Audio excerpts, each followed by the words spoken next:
안녕하십니까. 전하태 교수입니다. 이번 시간은 여러분들과 57번 문제부터 풀이를 하도록 하겠습니다. 여러분들이 가지고 계시는 교재 57번 문제를 보도록 하십시오.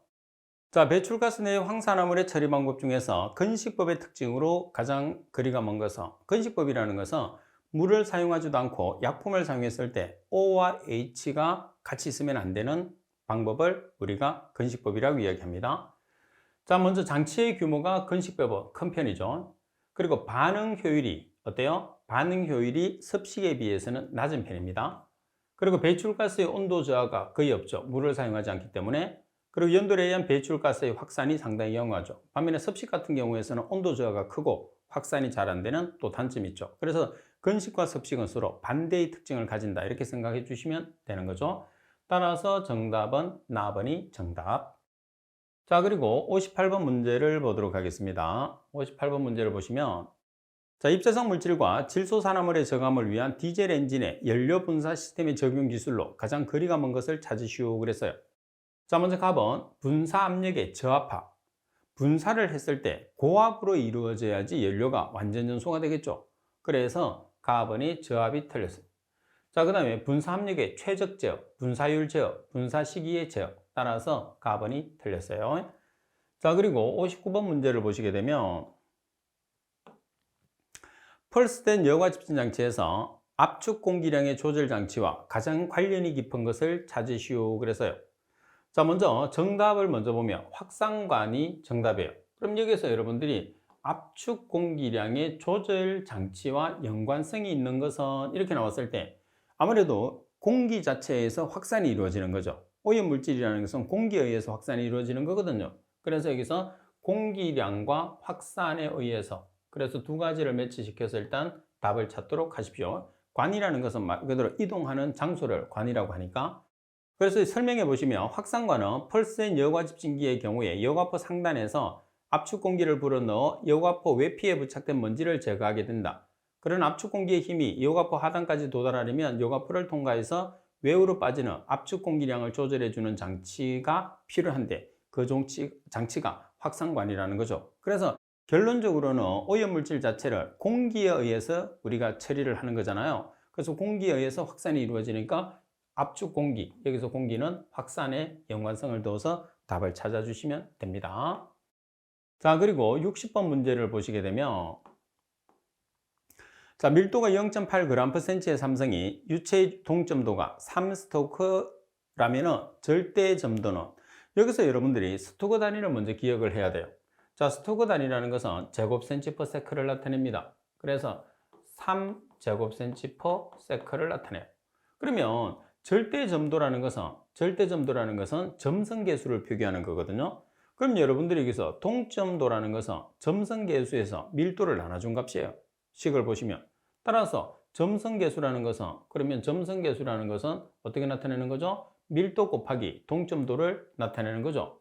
자, 그리고 지금은 포이즈 단위를 사용했기 때문에 g/cm가 뭐의 단위가 되느냐 하면 포이즈 단위가 되는 거예요. 자, 따라서 밀도가 얼마로 주어졌어요? 0.8g/cm의 삼성. 자, 그리고 동점도가 3제곱cm/s. 그러면 2.4g/cm. 이 g/cm가 뭐가 되느냐 하면 포이즈의 단위가 되는 거죠. 그래서 정답은 2.4 포이즈. 센티는 10의 마이너스 2승이 붙는 거죠. 그래서 포이즈가 된다는 걸 꼭 기억을 해야 돼요. 그래서 여기서는 단위에 관계되는 내용을 여러분들에게 묻고자 합니다.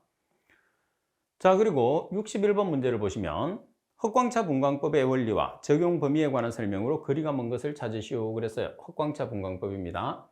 답은 50m에서 1000m 정도 떨어진 곳에 빛의 이동 경로를 통과하는 가스를 실시간으로 분석할 수 있어요.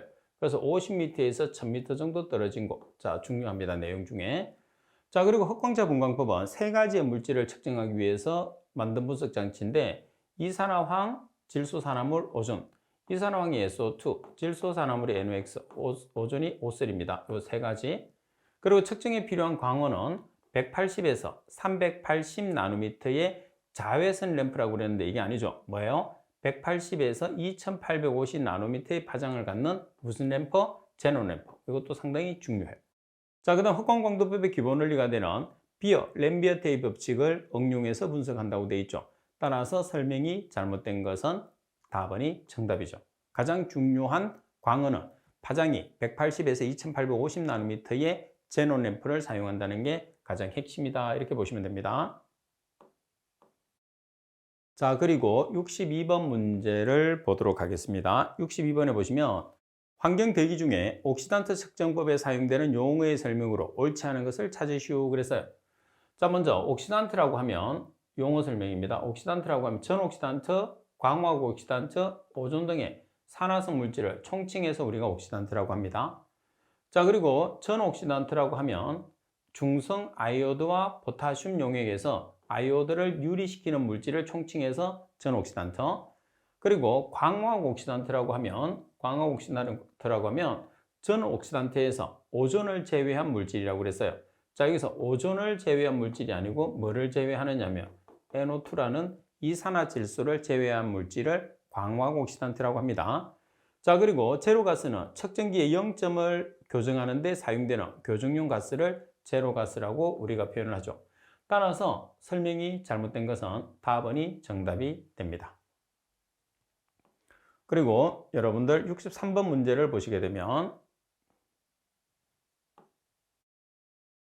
자기분광 광도계를 사용해서 과망간산 포타슘 용액의 흡수 곡선을 작성할 경우에 다음 중에서 흑광도의 값이 최대가 나오는 파장의 범위를 찾으시오 그랬어요.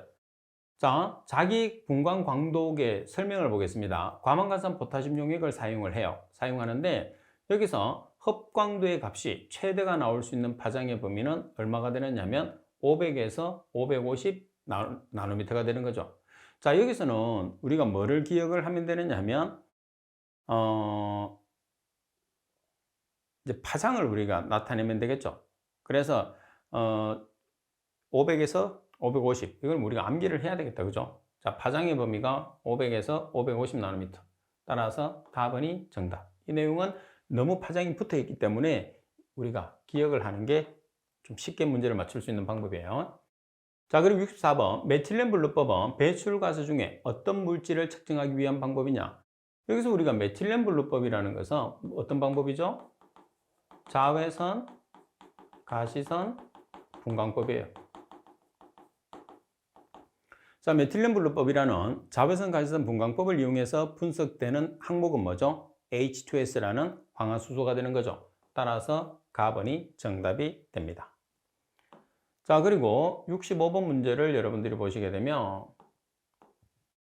원형 굴뚝의 직경이 4.3m이다. 굴뚝 배출가스 중에 먼지 측정을 위한 측정 점수는 몇 개로 해야 되느냐? 자, 이 문제는 엄청나게 자주 나옵니다. 꼭 기억을 해야 돼요. 특히 굴뚝의 직경에 따른 측정 점수는 꼭 기억을 해야 됩니다. 그리고 참고적으로 반경구분수에 곱하기 얼마를 하면 곱하기 4를 하면 측정 점수가 나오는 거죠. 반경구분수는 몇 군데에서 측정하느냐는 거예요. 자, 굴뚝 직경 1m 이하는 4, 1에서 2는 8, 그리고 2에서 4는 12, 4에서 4.5는 16, 4.5 초과는 20이죠. 그럼 지금 4.3m의 직경이 4.3m는 어디에 속하죠? 여기. 그럼 반경구분 4고 측정 점수는 얼마가 되는 거죠? 16이 되는 거죠. 따라서 나번이 정답이에요. 문제 조건에서는 직경으로만 주는 건 아니에요. 지금 여기서는 직경으로 주어졌는데 반경으로 주어질 수도 있어요. 그래서 문제가 직경으로 주어졌는지 반경으로 주어졌는지를 여러분들이 반드시 확인을 해 주셔야 됩니다. 아주 중요합니다. 자, 그리고 66번 문제를 보시게 되면 이온 크로마토그래피에서 사용되는 스프레스에 관한 설명으로 옳지 않은 것은 자, 이온 크로마토그래피 장치 중에서 스프레스입니다. 관형과 이온 교환막형이 있습니다. 관형과 이온 교환막형. 다음에 용리역으로 사용되는 전해질 성분을 분리 검출하기 위해서 분리관 앞에 병렬로 설치한다고 그랬어요. 자, 우리가 분리관 어떻게 설치하죠? 분리관 앞에 설치하는 게 분리관 뒤에 뭘로 설치하죠? 병렬이 아니고 직렬로 설치해요. 그럼 이거는 어떻게 우리가 기억을 하느냐? 일단 문제를 한번 보고 다음에 관형 스프레스 중에서 음이온에는 스티롤계 강산행 수지가 충전된 것을 사용한다. 전해질을 물 또는 저전도의 용매보다 바꿔줌으로써 전기전도도 셀에서 목적이온 성분과 전기전도도만을 고감도로 검출할 수 있게 해준다. 따라서 나와버립니다. 자, 순서가 시험에서 상당히 잘 나와요. 여러분들이. 그래서 순서를 외울 때는 자, 이온용은 펌시려분을 써 검출 기록하네. 자, 이렇게 기억하는 거예요. 그럼 여기서 자, 이온 크로마토그래피퍼는 용리액조, 펌프, 시료주입부, 분리관, 서프레서, 검출기, 기록계획. 그럼 여기에서 분리관은 지금 여기서 설명이 나와 있는 서프레서를 이야기했으니까 이 서프레서는 분리관과 검출기 사이에 있죠. 그 다음에 분리관 뒤에 있어요. 분리관 뒤에 설치하는데 일자로 설치하기 때문에 병렬이 아니고 직렬이 되는 거죠. 그래서 분리관 뒤에 직렬로 설치한다. 따라서 나번이 정답. 이렇게 여러분들이 답을 찾아내 주시면 되는 거죠. 자, 그리고 67번 문제를 보시게 되면 시험 분석에 사용되는 용어이 기재사항에 관한 설명으로 옳지 않은 것을 찾으시오 그랬어요. 자, 가번 약이라는 것은 플러스 마이너스 10% 이상의 차이가 있어서는 안 되겠죠? 자, 그리고 정확히 단다고 했어요. 정확히 단다, 정밀히 단다. 그래서 정확히라는 말이 나오면 뭐죠? 숫자 0.1mg. 정밀히 단다고 하면 저울이 나오면 됩니다. 자, 그리고 항량이 될 때까지 건조한다는 것은 몇 분 건조하죠? 1시간을 더 건조해서 매그램당 전후 무게 차이가 0.3mg이야. 자, 그리고 액체의 양을 정확히 취한다고 되어 있어요. 그럼 정확하게 취한다는 것은 기구를 뭐를 쓰죠? 홀피백과 부피플라스크를 사용하죠. 따라서 홀피백과 부피플라스크 또는 이와 동등 이상의 정도를 갖는 용량계를 사용해서 조작하는 것을 정확히 취한다. 정확히 단다, 정밀히 단다는 고체, 저울을 쓰든지 0.1mg. 정확하게 취한다는 것은 액체. 그래서 홀피펫이나 부피플라스크. 따라서 설명이 잘못된 것은 뭐가 되는 거죠? 정답은 4번이 정답. 자, 그리고 68번 문제를 보겠습니다. 68번에 보시면 대기 환경 중에 아황산가스 농도를 자동연속 측정법으로 분석하고자 한다. 이에 해당하지 않는 것은 아황산가스라는 SO2를 자동연속 측정법으로 분석하려고 해요. 가번에 적외선 형광법, 나번에 용액전도율법, 다번에 흑광차 분광법, 다번에 불꽃 광도법. 자, 여기서 적외선 형광법이 아니고 뭐예요? 자외선 형광법에 해당하는 거죠. 따라서 가번의 설명이 틀렸어요. 정답은 가번. 자, 그리고 69번 문제를 보도록 하겠습니다. 자, 69번에 보면 자, 소각로나 소각시설 및 그 밖의 배출원에서 배출되는 입자상 및 가스상 수원의 측정, 분석 방법 및 냉전기 원자 흡수 분광 광도법에 관한 설명으로 옳지 않은 것을 찾으시오 그랬어요. 자, 수원을 분석을 합니다. 수원을 분석하는데 분석 방법이 냉전기 원자 흡수 분광 광도법입니다. 자, 가번 배출원에서 등속으로 흡입된 입자상과 가스상 수원은 흡수액인 산성, 과망간산 포타슘 용액에 채취한다고 그랬어요. 그럼 흡수액이 뭐라는 소리예요? 과망간산 포타슘 플러스 황산이 되는 거죠. 산성을 만들기 위해서 황산을 주입해야 되니까. 그리고 나번 정량 범위는 0.005에서 0.075mg/m의 삼성, 그리고 방법 검출 한계는 0.003mg/m의 삼성. 자, 정량 범위가 틀렸어요. 정량 범위는 지금 보시다시피 0.0005에서 0.0075mg/m의 삼성. 자, 그리고 방법 검출 한계는 0.0002mg/s의 삼성이 되니까 나번이 틀렸어요. 자, 그리고 답은 HG 플러스의 형태로 채취한 수원을 H0 형태로 환원시켰어. 플러스 2에서 제로가가 됐으니까 환원을 시켜주는 거죠. 그리고 시료 채취 시에 배출가스 중에 존재하는 산화 유기물은 수원의 채취를 방해할 수도 있어요. 따라서 설명이 잘못된 것은 몇 번이 되나요? 설명이 잘못된 것은 나번이 정답이 되는 거죠.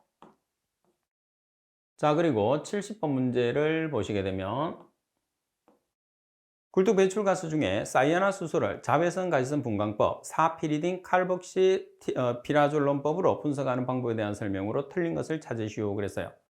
자, 가번 흡수액으로 수산화소듐을 사용한다고 그랬어요. 자, 흡수액으로 수산화소듐용액 농도는 20g/L짜리를 사용하게 되는 거죠.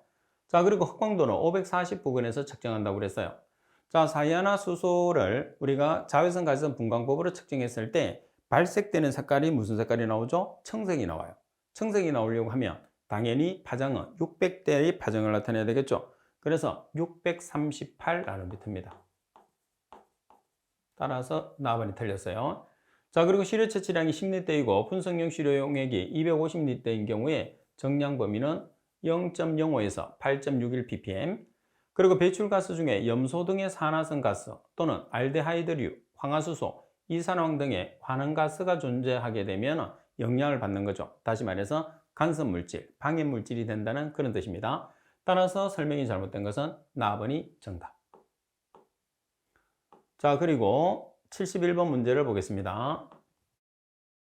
원자흡수 분광광도법에서 사용하는 용어의 설명으로 거리가 먼 것을 찾으시오 그랬어요. 자, 용어 설명입니다.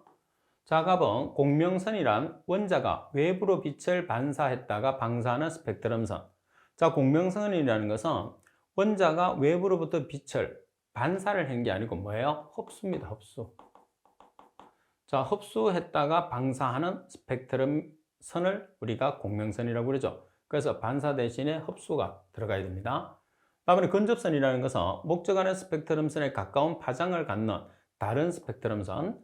그리고 역화라는 것은 백파이어 현상이라고 해서 자, 불꽃의 연소 속도하고 분출 속도를 비교를 해요.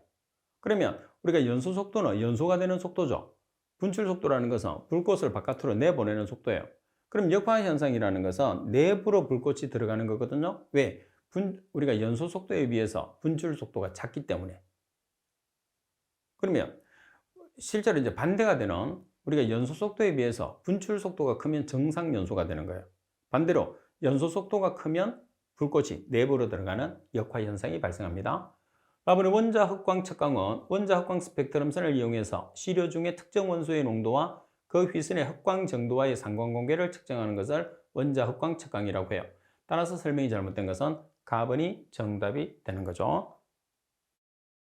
자, 그리고 72번 문제를 보시게 되면 굴뚝 배출가스 중에 산소를 자기식, 자기력을 측정하는 방법에 대한 설명으로 틀린 것은 자, 산소를 자기식으로 측정합니다. 자, 측정 범위는 1%에서 15.0% 이하로 한다. 측정 범위가 잘못됐네, 그죠? 측정 범위는 0%에서 10.0% 이하로 합니다.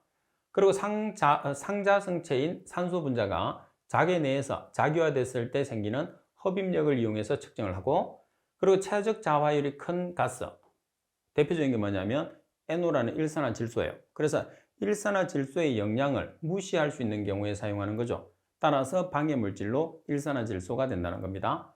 그리고 덤벨형 방식과 압력 검출형 방식 두 가지 방식이 있죠. 따라서 설명이 잘못된 것은 가번이 정답. 자, 그리고 73번 문제를 보도록 하겠습니다. 73번에 보시게 되면 다음 원자 흡수 분광광도법의 측정 순서 중에서 일반적으로 가장 먼저 측정해야 되는 것은 자, 먼저 측정 순서를 보겠습니다. 자, 분광기의 파장 눈금을 분석선의 파장에 맞춘다. 다음에 광원 램프를 점등해서 적당한 전류값으로 설정한다. 다음에 가스 유량 조절기의 밸브를 열어서 불꽃을 점화한다. 다음에 시료 불꽃을 불꽃 중에 분무시켜서 지시한 값을 읽어둔다. 그러면 가장 먼저 나번이 가장 먼저예요. 광원 램프를 점등해서 적당한 전류값으로 설정한다. 1번이 됩니다. 자, 그리고 두 번째는 답은 가스 유량 조절기의 밸브를 열어서 불꽃을 점화합니다. 그리고 세 번째는 갑은 분광기의 파장 눈금을 분석선의 파장에 맞춥니다. 그리고 마지막으로 랍은 시료 용액을 불꽃 중에 분무시켜 지시한 값을 읽어둔다. 자, 따라서 가장 먼저 행해야 되는 것은 뭐가 되는 거죠? 나번이 정답이 되는 거죠. 자, 그리고 74번 문제를 보겠습니다. 74번은 우리가 계산하는 문제로 나오고 우리가 지금 공식 찾기로도 나오고 여러 가지로 나올 수 있어요. 배출효율 기준 중에서 표준산소 농도, 여기서 표준산소 농도라는 것은 OS입니다. 그리고 적용받는 항목에 대해서 배출가스 유량 보정식으로 옳은 것은 배출가스의 유량의 보정식입니다. 자, Q는 배출가스 유량, 그리고 QA는 실적 배출가스 유량, QA는 실적 산소 농도, QA는 표준산소 농도예요. 그러면 여러분들이 여기서 조심할 게 뭐냐면 항상 21-OS 나누기 21-5A를 보정을 해요.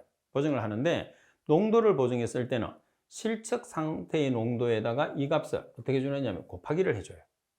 유량은 어떻게 해주느냐면 나누기를 해줘요. 그래서 이 두 가지 식은 아주 중요합니다. 자, 그럼 먼저 21-OS 나누기 21-5A를 찾아야 돼.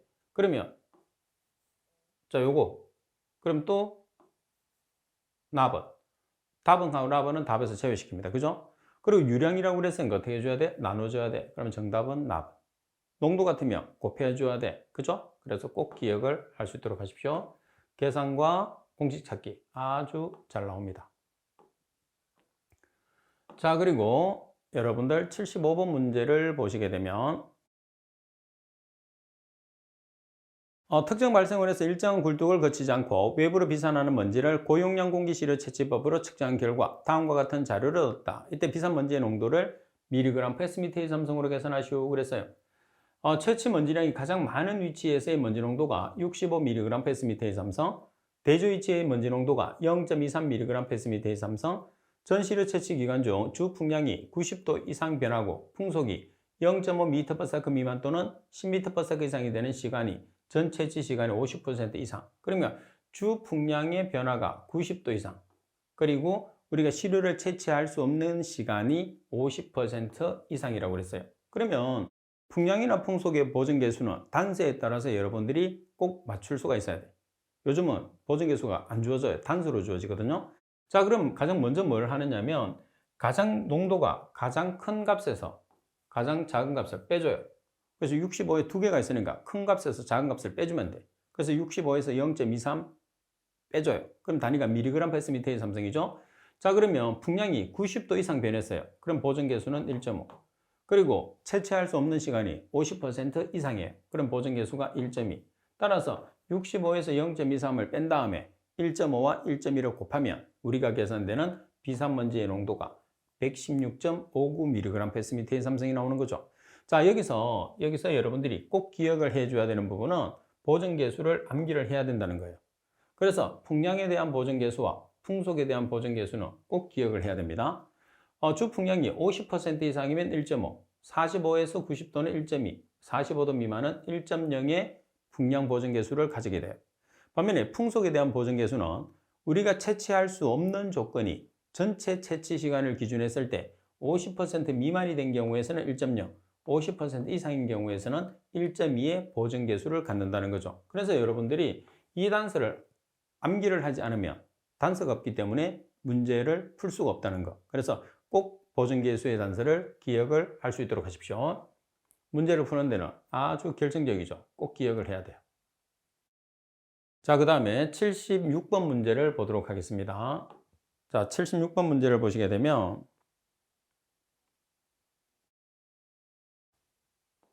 환경 대기 중에서 위상차 현미경을 사용한 성면 시험 방법과 그 용어의 정의로 옳지 않은 것은 위상차 현미경입니다.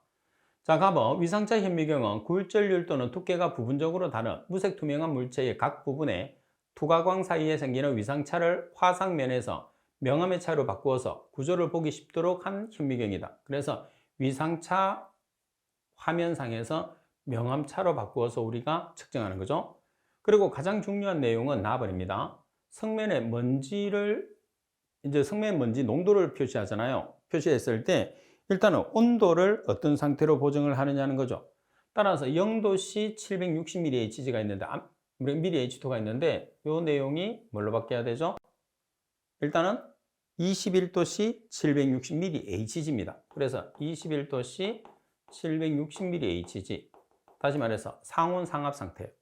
자, 그 다음에 기체 1마이크로리터 중에서 여기서 기체 1마이크로리터가 아니고 1ml 중에서 함유된 섬유의 개수로 표현하죠. 그럼 표현하게 되면 개퍼 마이크로리터가 아니고 우리가 성면 섬유는 개퍼 밀리리터로 표시를 하게 되는 거예요. 그래서 시험에서 상당히 중요한 내용입니다. 정답도 지금 나와버리고. 자, 그리고 답안에 대한 설명을 계속해서 보도록 하겠습니다. 대기 중의 성면은 강제 흡입 장치를 통해서 여과 장치에 채취한 후에 위상차 현미경으로 계수해서 성면 농도를 산출합니다.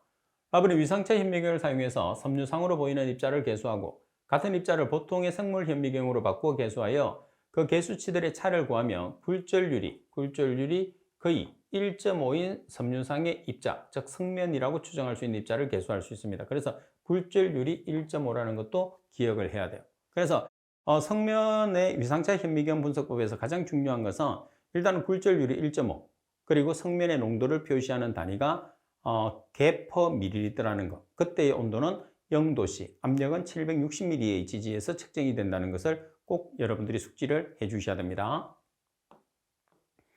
자, 그리고 77번 문제를 보도록 하겠습니다. 77번에 보시게 되면 대교형 공정시험 기준상 따로 규정이 없는 한 시약 명칭이나 화학식의 농도, 비중 기준으로 옳은 것을 찾으시오 그랬어요. 자, 지금 여기서 정답이 되는 것은 답은, 나머지 내용은 우리가 풀이해서 한번 보겠습니다. 이론에 보면 상세히 설명이 되어 있어요. 자, 브로미나 수소산 같은 경우에서는 HBr을 화학식으로 쓰죠. 따라서 47.0에서 49.0의 우리가 그 농도, 그리고 1.48의 비중을 가지게 돼요. 그래서 맞는 설명이 됩니다. 자, 그리고 나머지 내용을 보시면, 자, 암모니아 수는 NH4OH로 쓰죠. 그때 우리가 농도는 28.0에서 30.0, 비중은 1.90의 값을 가지게 되는 거죠. 그리고 아이오디나 수소산은 HI 55.0에서 58.0의 농도, 그리고 1.70의 비중. 그리고 과염수산은 HCI5포죠. 60.0에서 62.0, 그리고 1.54의 비중을 가지게 된다는 거죠. 그래서 이 내용도 여러분들이 꼭 내용상에서 한번 정리를 해 두셔야 돼요.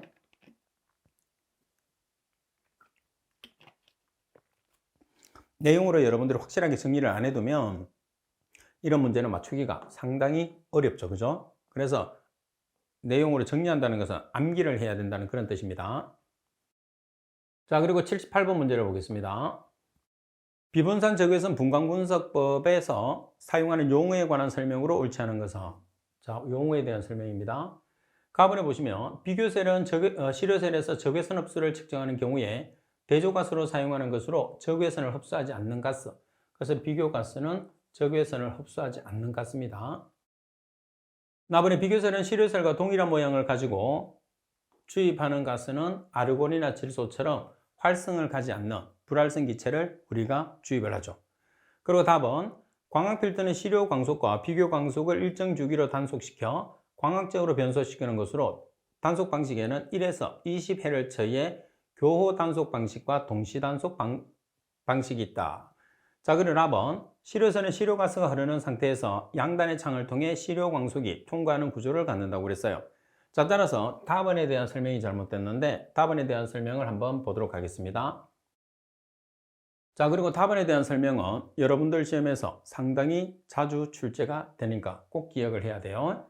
자, 광학 필터라는 것은 시료 가스 중에 간섭 물질 가스의 흡수 파장력의 적외선을 흡수 제거하기 위해서 사용하는데, 필터는 두 개가 있어요. 이렇게 가스 필터하고 고체 필터 두 개가 있습니다. 두 개가 있는데 얘들은 한 개 단독적으로 사용해도 되고 두 개를 조합해서 사용해도 돼요. 그래서 중요한 것은 필터가 가스 필터와 고체 필터 두 가지가 있다는 것이 이 문제에서 가장 핵심이다, 이렇게 보시면 됩니다. 따라서 정답은 답은, 잘 기억해 놓으세요. 이 문구가 상당히 중요합니다. 자, 그리고 79번 문제를 보도록 하겠습니다. 79번 문제를 보시게 되면 기체 크로마토그래피에 의해서 정량 분석에 이용되는 정량법으로 거리가 먼 것을 찾으시오 그랬어요. 자, 여기서는 여러분들 답은 가번입니다. 그래서 표준 넓이 초과법이라는 건 없어요. 그러면 풀이를 보면서 우리가 종류를 한번 살펴보겠습니다. 자, 기체 크로마토그래피에 보시게 되면 우리가 정량 분석이라는 게 있어요. 정량 분석이라는 것은 질량을 우리가 분석하는 거죠. 자, 종류에 보시면 절대 검정 곡선법, 넓이 백분율법, 그리고 보정 넓이 백분율법, 상대 검정 곡선법, 표준물 첨가법이라고 있어요. 그래서 이 내용을 여러분들이 정확하게 숙지를 하고 계셔야 된다는 거 꼭 기억하세요. 자, 그리고 80번 문제를 보시게 되면 다음 중에서 현행 대교용 공정시험 기준상 일반적으로 자외선 가시선 분광법으로 분석하지 않는 물질은, 자, 그러면 자외선 가시선 분광법이 아닌 것은 여기 뭐가 있어요? 자, 가번에 배출가스 중에 이황화탄소, 다번에 유리 중 황함유량, 다번에 배출가스 중에 황화수소, 다번에 배출가스 중 플루오린화 화합물. 뭐가 있죠? 그렇죠. 유리 중에서 황함유량이죠. 그러면 유리 중에 포함되어 있는 황의 함유량을 분석하는 방법은 두 가지가 있는데, 어떤 방법이죠? 연소관식 공기법이라는 게 있고 방사선식 여기법이라는 게 있어요. 그 다음에 연소관식 공기법하고 방사선식 여기법은 자외선 가시선 분광법이 아니죠. 그래서 정답은 나번이 정답이 되는 거죠.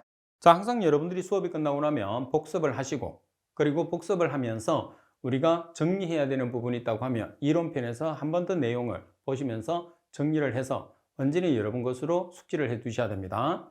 자, 이번 시간 수업은 이것으로 마치도록 하겠습니다. 수고하셨습니다.